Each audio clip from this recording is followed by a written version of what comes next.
Hello all and welcome back to the second part of your specific relief act quick revision class. So we'll be starting with chapter 5 from here. So we have completed till chapter 4. Now we'll be dealing with chapter 5 onwards. तो जरा start करते हैं. Cancellation of instrument section 31. When cancellation may be ordered. हमने देख लिया था restriction कब हो सकता है कब नहीं हो सकता है. What is rectification, what is grounds of rectification, everything. Now starting with cancellation. When cancellation में भी ऑर्डर कब कोर्ट कैंसिलेशन ऑर्डर कर सकता है. दो ही ग्राउंड में कर सकता है. जब जो रिटन इंस्ट्रूमेंट है या तो वॉइड है या तो वॉइडेबल है. ठीक है, जो रिटन इंस्ट्रूमेंट है तो वॉइडेबल है और रीजनेबल एप्रीहेंशन बन रही है कि अगर छोड़ दिया उसको ऐसे ही रहने दिया तो सीरियस इंजरी कॉज हो जाएगी. ठीक है, तो जो भी अग्रीड पार्टी है उसको सीरियस इंजरी कॉज हो जाएगी if the contract is left like that and if it is not adjudged as a cancelled instrument. तब इस सिचुएशन में 32 when instrument may be partly cancelled. कब कैंसिल हो सकता है partly?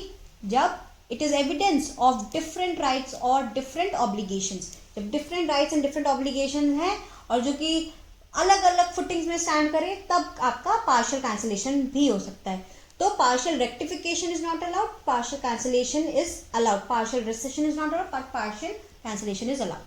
33 power to require benefit to be restored or compensation to be made when instrument is cancelled. बड़ी simple सी बात, अगर कोई इंस्ट्रूमेंट कैंसिल्ड हुआ है तो भाई राइट्स और जितने भी आपने चीजें लिए थे, मान लेते पैसा, पोजेशन या जो भी चीजें, वो रिस्टोर बैक होना चाहिए. Doctrine of restorating back is applied over here in your section 33 itself. तो बात करते हैं where the defendant successfully resists any suit on the ground. जहां डिफेंडेंट सक्सेसफुली रेसिस्ट कर रहा है, रेसिस्ट मतलब रोक रहा है, on the ground that the instrument sought to be enforced against him is a suit is voidable. जहां पर एनफोर्समेंट का सूट फाइल हुआ, डिफेंडेंट कह रहा है कि जो मैंने बताया ना सेक्शन 9 के अंदर डिफेंसेस ले सकते हैं, तो यहाँ पर वो कहता है कि जो सूट है वो वॉइडेबल इन नेचर है. तो कोर्ट में if the defendant has received any benefit, तो अगर कोई डिफेंडेंट को ही कुछ बेनिफिट रिसीव किया है तो रिक्वायर होगा कि भाई वो रिस्टोर बैक कर दे टू दी प्लेंटिफ, क्योंकि अब सूट का परफॉर्मेंस नहीं हो सकता on the basis of contract being voidable. On the other hand अगर जो अग्रीमेंट है वो वॉइड इन नेचर है तब उस सिचुएशन में क्या होगा, या ऑन द बेसिस ऑफ वो वॉइड क्यों है, क्योंकि कॉम्पिटेंसी के बेसिस में माइनर चाइल्ड है, माइनॉरिटी अग्रीमेंट है. द कोर्ट में the defendant has received any benefit from the other party require him to restore so far as be such benefit to that party to the extent to which he or his estate has benefited thereby. To the extent to which he or his estate has benefited thereby. तो चाहे mind void हो on the basis of competency या voidable contracts हो, दोनों ही situation में restoring आपका होगा to the plaintiff. Now chapter 6 declaratory decree. Section 34 talks about declaratory decree.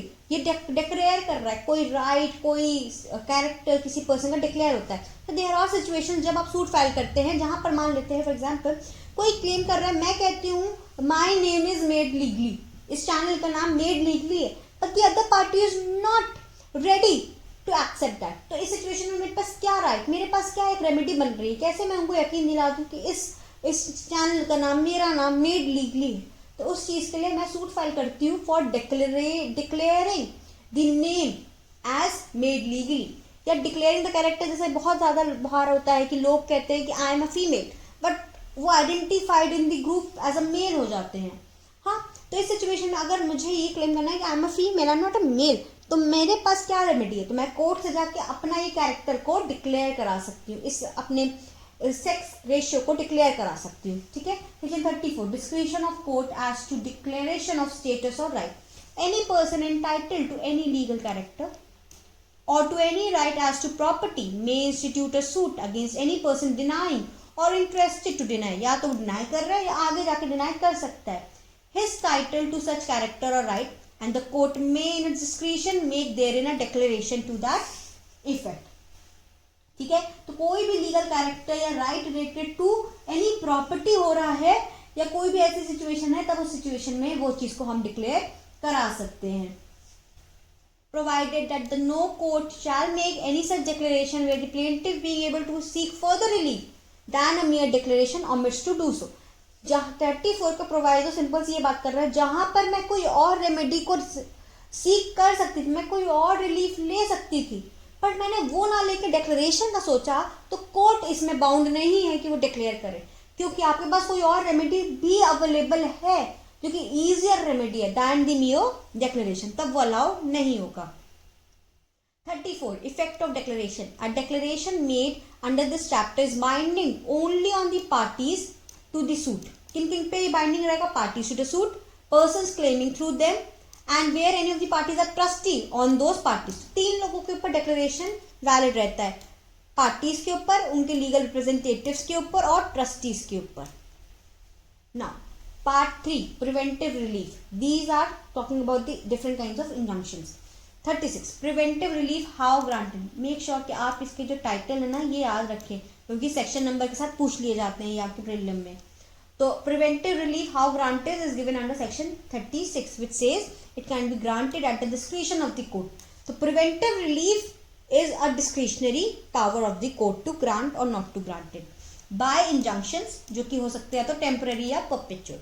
तो preventive relief is in the form of injunction, जो कि या तो टेम्पररी या परपेचुअल हो सकते हैं. अब टेम्पररी और परपेचुअल की जो मीनिंग है ये 37 में दी है. Temporary injunctions are such as to continue until a specific time or until the further order of the court, and they may be granted at any stage of the suit and are regulated by CPC. तो कुछ चीजें हमने यहाँ mark की. क्या ये कुछ continue जो temporary by the nomenclature itself, by the name itself हमें पता चल रहा है कि ये कंटिन्यू करेंगे for a specific time period या कुछ समय के लिए, फॉर अ स्पेसिफिक या फिर further order of the court तक के लिए ये लगेंगे. कैसे कैसे ग्रांट हो सकते हैं? सीपीसी में जो मैनर दिया गया दैट इज ऑर्डर. किस ऑर्डर के अंदर आपके टेम्पररी इंजंक्शंस की बात की गई है? ऑर्डर 39. ऑर्डर 39 के अंदर जो एक प्रोसीजर दिया है कब कब से किन किन सिचुएशन में टेम्पररी इंजंक्शन ग्रांट होना चाहिए, कब ग्रांट होगा और कब, at any stage of the suit. तो ऐसा नहीं कि जैसे ही अग्रीव में अपनी प्लेन फाइल की तब इंजंक्शन ग्रांट होगा, नहीं, जब भी court satisfied at any stage of the suit आपका ये इंजंक्शन पास हो सकता है, जो कि टेम्पररी इन नेचर होगा. On the other hand subsection 2 defines a perpetual injunction which can be granted only by the decree made at the hearing and upon the merits of the suit. तो on the decree आपका perpetual injunction पास होता है, whereas merely an order can be passed for your temporary injunction. The defendant is thereby perpetually enjoined. Perpetually मतलब permanently enjoined. Enjoined मतलब रोक दिया जाता है from assertion of a right. कोई भी राइट को क्लेम करने से रोक दिया जाता है, और from committing any act which would be contrary to the rights of the plaintiff. Perpetual injunction is a permanent injunction whereas temporary is for the limited time period. Now chapter 8 talks about perpetual injunction. 38 perpetual injunction when granted. कब आपके perpetual injunction जो कि एक decree के through pass होते हैं वो grant होंगे? तो may be granted to the plaintiff to prevent the breach of an obligation existing in his favor, whether expressly or by implication. तो कब किसके बिहाफ में, सॉरी किसके फेवर में होंगे? प्लेंटिफ के फेवर में. जब कोई ऑब्लिगेशन है जो कि उसके फेवर में है वो दूसरी पार्टी डिनाई कर रही है तब. where such obligation arises from contract, the court shall be guided by the rules and provisions contained in chapter 2. इस सेक्शन के इसी पार्ट के chapter 2 talks about specific performance of contract, तो उससे guided होगा.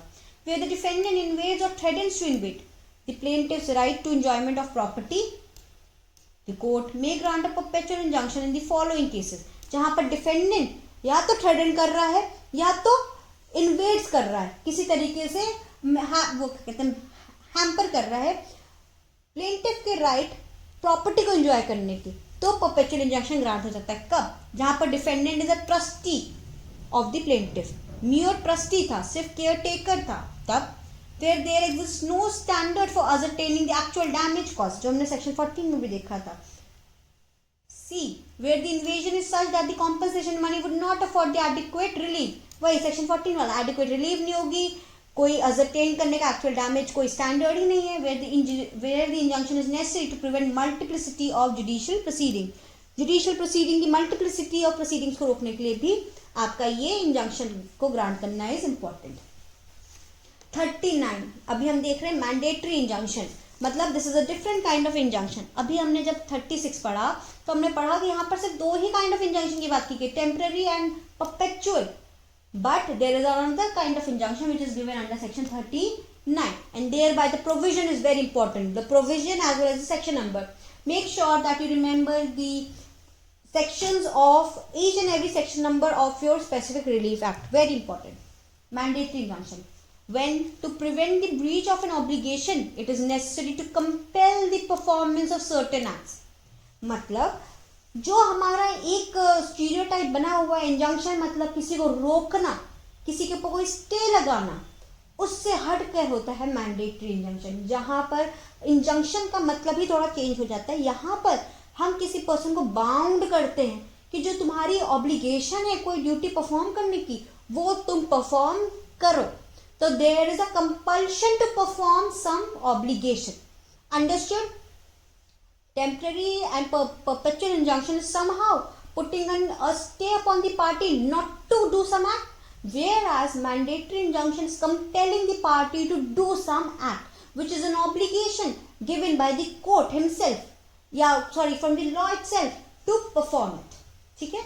When to prevent the breach of obligation, breach of obligation मतलब obligation को ना करने वाला अगर कोई breach हो रहा हो, it is necessary to compel the performance, necessary to compel the performance of certain acts which the court is capable of enforcing. The court may in its discretion grant the injunction to prevent the breach complained of and also to compel performance of the requisite act. The compulsion of doing some act is mandatory injunction, whereas stopping from doing some acts is the temporary and perpetual injunction. So remember there are three kinds. But if in your prelim examination it is asked, the preventive relief can be granted by, क्योंकि prevent करना है ना, preventive relief can be granted और section 36 का bear provision है। तो remember आपको सिर्फ दो ही ऑप्शन मार्क करने हैं, temporary and perpetual, mandatory injunction mark नहीं करना है। पर अगर पूछा गया है what are the different kinds of injunction, तब आप मैंडेटरी इंजंक्शन या 3 नंबर को मार्क कर सकते हैं। 40 बात करता है डैमेजेस इन ल्यू ऑफ और इन एडिशन टू इंजंक्शन। अगर आप इंजंक्शन का सूट फाइल कर रहे हैं तो आप उसमें या तो इन ल्यू ऑफ, इन एडिशन तो मांग ही सकते हैं कि भाई इंजंक्शन भी दीजिए और साथ में मुझे डैमेजेस भी दीजिए, इस चीज़ के मेरा इतना नुकसान हुआ है वो मेरी भरपाई कराइए। या तो आप कह सकते हैं अगर कोर्ट आप इंजंक्शन ना पास करें तो please pass the damages for the same. In lieu of मतलब इन एक्सचेंज ऑफ, या फिर इन एडिशन आपके डैमेजेस भी क्लेम हो सकते हैं। सेक्शन 40 बात कर रहा है। 41 इंजंक्शन व्हेन रिफ्यूज। कब कब इंजंक्शन रिफ्यूज हो जाएंगे? जब रेस्ट्रेन करना किसी पार्टी को फ्रॉम प्रोसिक्यूटिंग और जुडिशियल प्रोसीडिंग। सबका राइट है to proceed in a judicial form, तो अगर कोई हम इंजंक्शन लगा रहे हैं कोई जुडिशियल प्रोसीडिंग ना कर पाए तो ये मना हो जाएगा, आप इंजंक्शन ग्रांट नहीं कर सकते। Restrain a person from instituting or prosecuting any proceeding in a court not subordinate to that from which the injunction is sought. तो सबऑर्डिनेट कोर्ट में आप सूट मत फाइल करिए, ऐसा कोई इंजंक्शन पास नहीं हो सकता। From applying any legislative body, किसी लेजिस्लेटिव बॉडी पे अप्लाई ना करो, ऐसा कोई इंजंक्शन पास नहीं हो सकता। कोई क्रिमिनल सूट फाइल ना करो, ऐसा कोई इंजंक्शन नहीं हो सकता। या फिर to prevent the breach of a contract the performance of which would not be specifically enforced. अगर कोई ऐसा कॉन्ट्रैक्ट है जैसे सेक्शन 14 के अंदर डिफरेंट काइंड ऑफ कॉन्ट्रैक्ट दिए जो कि स्पेसिफिकली एनफोर्स नहीं हो सकते, तो उसको प्रिवेंट करने के लिए, उसका ब्रीच प्रिवेंट करने के लिए क्या कोर्ट इंजंक्शन लगा सकती है कि don't create a breach of that contract? नहीं, क्योंकि वो ऐसे कॉन्ट्रैक्ट है जो कि स्पेसिफिकली एनफोर्स नहीं हो सकते। कोई न्यूसेंस क्रिएट करने पे इंजंक्शन नहीं लगा सकता जब तक क्लियर ना हो कि whether nuisance has been acted or not. To prevent a continuing breach in which the plaintiff has acquiescent. Acquiescent मतलब खुद की ही कंसेंट, रजामंदी हो। तो कोई कंटिन्यूअस ब्रीच पे आपका इंजंक्शन नहीं लग सकता जब पार्टी जो अप्रोच कर रही है कोर्ट क्लेमिंग द इंजंक्शन, उसका खुद का उसमें हाथ हो उस ब्रीच में होने में। When equally efficacious remedy can certainly be obtained by any other mode. तो other than filing the injunction कोई और उतनी ही अच्छी रेमेडी अवेलेबल है तब इंजंक्शन पास नहीं होगा। Except in the case of breach of trust, very important. अगर breach of trust का केस है तब तो ठीक है, कोई भी रेमेडी हो इंजंक्शन पास हो जाएगा, बट अदरवाइज इंजंक्शन नहीं पास होगा। HA ये इंफ्रास्ट्रक्चर रिलेटेड की बात कर रहे हैं कि इंफ्रास्ट्रक्चर में कोई इंजंक्शन पास नहीं होगा। ये हमने खुद 20A में पहले देख लिया। Section 20A talks about the same. I. When the conduct of the plaintiff or his agent has been such as to disentitle him to the assistance of the court. तो कहीं ना कहीं से मिसकंडक्ट कर रहे हैं प्लेंटिफ या agent, तो कोर्ट उनकी मदद नहीं करेगा in passing the injunction. And lastly when the plaintiff has no personal interest in the matter. तो ए और बी का सूट चल रहा है, सी आप कहते हैं इंजंक्शन पास करिए, तो सी का जब कोई मतलब वो क्या कहते हैं उस मैटर में कोई उनका लेना देना ही नहीं है, तो कोर्ट क्यों पास करेगा. करेक्ट. अब इसके साथ we'll be going ahead with the last and the most important section of 42, section 42 of SRA, जो कि लास्ट सेक्शन है, injunctions to perform negative agreement. ये बहुत सिंपल सा है. कहता है कोई कॉन्ट्रैक्ट है जहां पर दो चीजें हैं. कोई कॉन्ट्रैक्ट में कोई आपको परफॉर्मेंस भी देनी है और आपको रोकना भी है. जैसे अगर आप सेल कर रहे हो कोई प्रॉपर्टी, मान लेते हैं ए और बी के बीच में कॉन्ट्रैक्ट था और बी ए की प्रॉपर्टी को सेल कर रहा है, तो ए जा सकता है क्या करने कि भाई आप इनको सेल करने से रोकिए, इंजंक्शन लगवा रहा है. But on the other hand कोई ऑब्लिगेशन है जो कि उसको करनी भी है. नेगेटिव अग्रीमेंट और पॉजिटिव अग्रीमेंट दोनों ही है एक ही कॉन्ट्रैक्ट के अंदर. तो कोर्ट कहता है जहां पर मैं बाउंड नहीं हूं to enforce the positive agreement, कि मैं पॉजिटिव अग्रीमेंट को बाउंड करने में नहीं हूं, बट ये कोई मुझे रोक नहीं लगाएगा कि मैं नेगेटिव अग्रीमेंट को एनफोर्स ना करूं.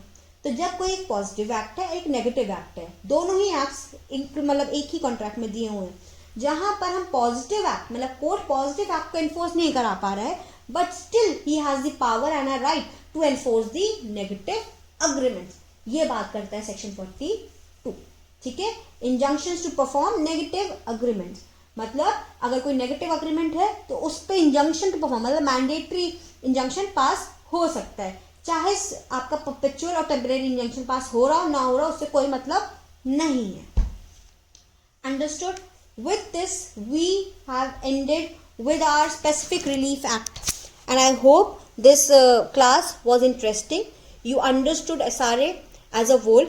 SRA part 1 has already been uploaded. This is part 2 of the same series, which is Chhattisgarh crash course. So all the very best, prepare well, and I hope you do really very well in your examination. The comment section is always open for you. You can just simply write your views over there. If you are disinterested, if you are interested, if you find this video helpful for you, so make sure you comment so that I as a faculty, as a mentor to you, understand what my audience want. Okay? So all the very best, and let's just meet in the next class.